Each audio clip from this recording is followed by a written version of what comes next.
My name is Emily, and I'm currently 39 years old. I work in the research department of a pharmaceutical company. My husband, Jeff, is the same age as me. We were classmates in college and started dating back then, eventually getting married when we were 27. We don't have any children. The fact that we're childless has caused some tension in our relationship for quite a long time. After we got married, things were fine for a while, since we were just continuing our relationship.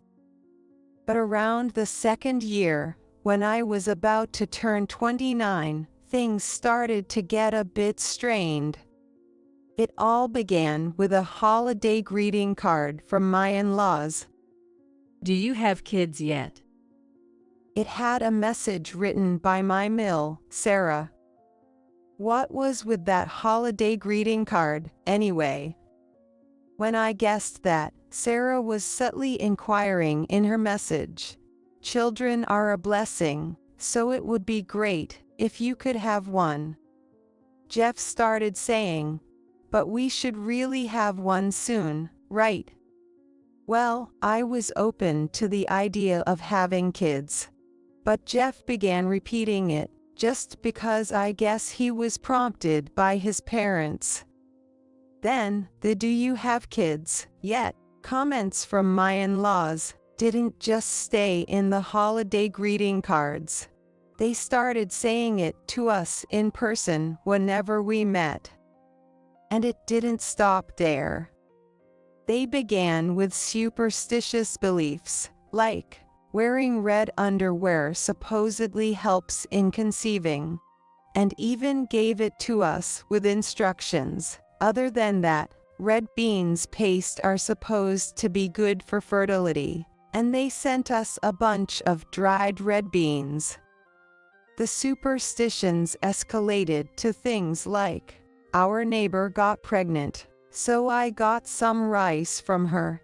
Eating the same food as a pregnant woman is sure to have positive effects, and they'd bring the actual item. It was like turning to superstitions when in trouble. Well, at the 4th year of our marriage, when I turned 31, Jeff and his parents became more anxious, and the superstitions intensified. My mill, Sarah, even started making phone calls, asking, "Are you sure wearing the red underwear?"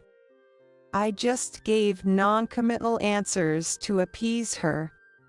In reality, I tried it just once according to the instructions, and it felt so odd and uncomfortable that I stopped. Especially since it was affecting my work. Each year, their holiday greeting cards would carry more frustrated messages, like, "Enough is enough, we want to see a grandchild." They'd also mail us a fertility charm after attending the church worship service. Jeff even jokes, "Is there a poverty spirit or whatever haunting your womb?" A poverty spirit haunting my womb. That's too powerful. In disbelief at these ridiculous notions, I'd respond, "Don't be silly, I'm getting my period regularly." But Jeff would seriously suggest that maybe there was some sort of womb bad luck causing the issue.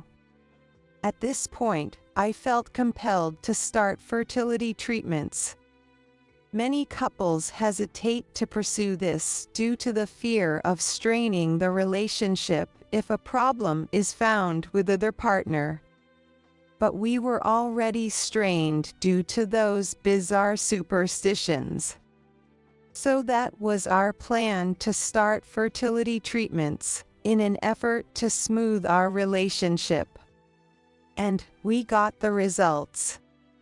It turned out that the issue was not something that could be fixed with superstitions. Jeff was infertile. However, I had no intention of divorcing him over this. I just hoped this would put an end to the ridiculous superstitions and accusations. Nevertheless, looking at the test results, Jeff just said, "There are things in this world that science can't explain, like the Nazca lines. After all, infertility is usually the wife's fault, right? That must be explaining why there are beliefs like eating the same food as a pregnant woman for fertility." What? So, it's more than half your fault, then? What the hell are you? I was utterly speechless. If Jeff could dismiss the test results, it was no surprise that his superstition-believing parents did the same. Just as I supposed, Sarah even said, if these results were accurate, there wouldn't be legends like the red underwear or fertility food. Furthermore, my Phil, Jack, concluded with, "It's an ancient belief that infertility is the wife's fault. They say the egg chooses the sperm. You should listen to your womb." What's the point of the tests then? What does he mean by the voice of the womb? The only thing my womb says is a monthly cramps. The strained relationship between Jeff and me remained unresolved. According to Jeff's reasoning, it goes like this. My fault number 1, I don't wear the red underwear. My fault number 2, I get my period every month. My fault number 3, I supposedly lack the passion for having children. His only fault, the results of the fertility test. So, apparently, it's 3-1 against me as the cause of our infertility. This is so absurd that I had to speak up. Hold on a minute. This lack of passion for having kids, I do want them, isn't undergoing fertility treatments proof enough of that? And how is it my fault that I get my period every month? But he's unyielding. That's the thing. If a woman doesn't want to get pregnant, it just doesn't stop. Don't you get it? And then he says, if you really wish for it, you can overturn science. Remember our neighbor, Smith. He was given 3 years to live but has survived over 5. Working in a pharmaceutical company, don't you understand this? This really got under my skin. I work on research to cure headaches at a pharmaceutical company. I'm trying to develop a drug that's less harsh on the stomach, and how can he dismiss my noble research like this? It felt like he was not only dismissing my work, but also denying my very humanity. In the midst of all this, he says things like, there's no point in living with a woman who doesn't want kids, and maybe it's just our luck that we can't have kids. Referring to my in-laws, they were no better. They say, if we knew she was unlucky in childbearing, we wouldn't have allowed their marriage, and maybe it's beyond just luck or misfortune. Perhaps an evil spirit has possessed her. With my in-laws being like this, it's a downward spiral, with Jeff's feelings drifting further away. Eventually, he started coming home late and spending weekends away. Then one day, I need to talk to you. He comes up to me and says, Turns out, you were the cause of our infertility. I had a hunch where this was going. My in-laws had started blaming me, as possessed by an evil spirit, for the ineffectiveness of their superstitions, and the way Jeff looked at me had changed just like them. I saw it coming, and he continued. You don't have the determination to bear a child, so I lost interest in you. That led me to get close to a 25-year-old girl who started working at my company. She wanted me more than you did, and guess what? She's pregnant now. So, I'm choosing the woman who has stronger feelings for me. I'm going to be with her and respond to her feelings. Wow. That was all I could muster in a robotic-like response. Getting pregnant just because of feelings, that's not how it works. I told him, well, congratulations or whatever. But you know, having a child with a woman you cheated with is definitely going to look bad. I'll be expecting a fair amount of alimony, just so you know. But he retorted, even the way you say that reeks of infertility. If you had been as devoted to me as she is, this wouldn't have happened. Just disappear from my life, carrying that evil with you. Then he said, I'm moving into a love nest with her, so you can stay here all alone, and left the house. Alone? Fine by me. I'll enjoy my single life, possessed by an evil force. I'll tame it and cuddle with it. At this point, I had lost all feelings for Jeff. The infertility issue was revealed to be his fault through the test results, so being blamed for it, accused of lacking passion or being cursed, was just too much. I felt relieved that this life of being unjustly blamed and looked down upon was finally ending. I got another woman pregnant. I overheard him excitedly calling his parents, telling them everything. He spoke confidently on speakerphone. Wow, congratulations. It must have been the difference in passion and desire for a child. You must feel liberated from that curse now. His mother replied, seemingly thrilled to pin all the past misfortunes on me. Within a few days, he packed his stuff and left with a triumphant air. The next day, I sent the fertility test results to my in-laws as a parting gift. Fast forward a few years later. I was enjoying a peaceful Saturday morning, having finished cleaning up and sipping tea in my spotless living room. With some delicious chocolate and the mist from my aromatherapy humidifier, I was embracing the best relaxation time. That's when my rarely used phone rang. Who could it be during such a chill afternoon? It's Sarah, my ex-mill. What now? I answered the phone hesitantly. Help me, please, she cried out frantically, without knowing what she's referring to. As I remained silent, she continued in a frenzied tone. The baby is definitely not my son's. I mean, she has blonde hair and blue eyes. I nearly spat out mighty, laughing when I heard this. I had sent a copy of the fertility test results to my in-laws to show them that their son was infertile, but I didn't expect such an obvious outcome. There's nothing I can do for you. We're divorced, after all, I replied, brushing her off. Don't be so cold. You were part of our family.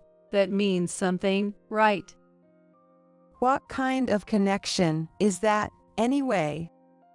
I should have just ignored her, but I was curious to see the chaos firsthand, so I decided to visit them the next day. I also had a few things I wanted to say.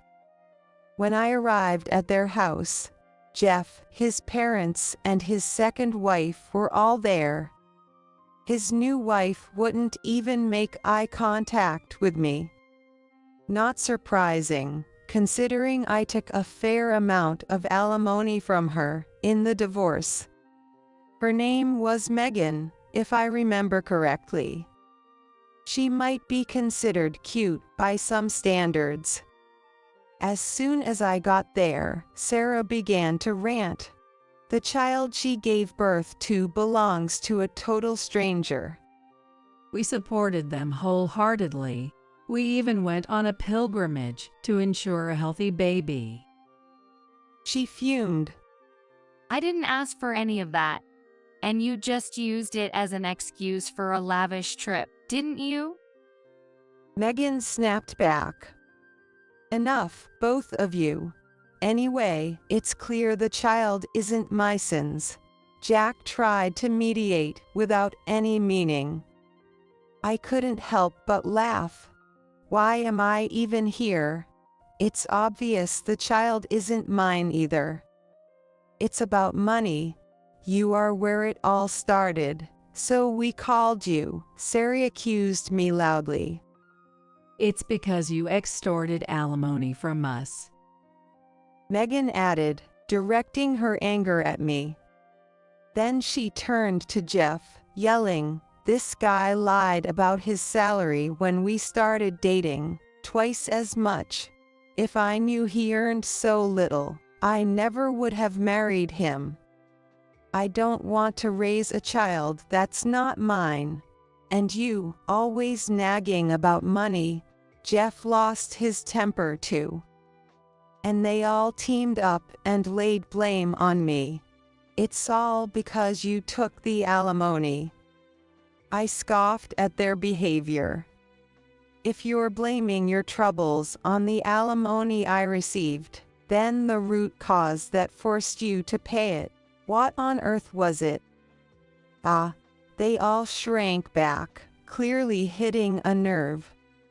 This guy, who faked his income to impress a younger woman, and you, who got blinded by money and cheated with another man. When it boils down, you're completely responsible for your own mess. They all fell silent at my words. I urged Megan. So, who's the father, really? Since money seems to be your only concern, you might as well confess. She muttered, someone in the military. I don't know who. Who's someone, anyway? This is San Diego. There's a military base here, and during festivals, you can easily meet military personnel. However, the fact that she didn't even know who the father was. That means you cheated, while the former wife brought misfortune. This new one attracts the worst kind of luck. What a disaster. You're the one who got carried away wanting a kid. Sarah and Megan started blaming each other again. I decided to put an end to this. Your folks did a bunch of superstitious rituals, huh? And you thought that passion and belief could go against science. I said it with a burst of laughter. Then why not pray for the child's blue eyes and blonde hair to turn black? Beg the gods to alter its DNA. If you truly believe in it, perhaps wearing black underwear could magically change the child's hair and eyes to black over time. What do you think? Just then, my phone rang. Right on cue, it was him. Yes, come on in. Who's that? Jeff and his parents looked puzzled. Footsteps approached, and the doorbell rang. A tall man stood at the door. Emily, I've come to pick you up. Thank you. Are you okay, Emily? Sorry I wasn't home yesterday. I have surgery to perform. Of course, don't worry. I introduced the man to everyone. This is my new husband, Kevin. Hello, everyone. What? Yes, I had remarried. I met my new partner, a military doctor, through work. He's tall, earns a good salary. And most importantly, he's incredibly kind and always puts me first. He's a real gentleman, something none of those men in the room could compare to. So, goodbye, everyone. I was cursed to live alone, but as you see, I'm not alone anymore. Kevin, smiling, remarked. Now Emily is under my care. Sarah blurted out something incomprehensible like, "So, the child with the blue eyes must be this guy's, right? Though, come on, don't be ridiculous. That's impossible." I've heard the story from Emily. Kevin intervened.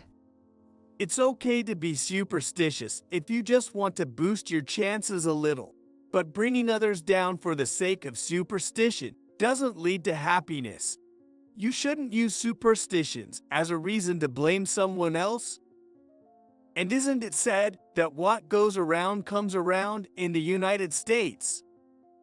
Up until now, Jeff, with his mouth wide open, shamelessly brought up his theory again. Then why is Smith from the next door still alive, despite being given a short time to live? I thought Smith had nothing to do with it, but Life expectancy predictions are supposed to be shortened to allow people to prepare. No doctor will ever definitively say a patient will die within that time. Kevin explained. He then declared firmly, "Emily won't be around you unhappy folks anymore," and with that, we left the house together. For a while after that, Jeff kept sending me emails, begging for financial help.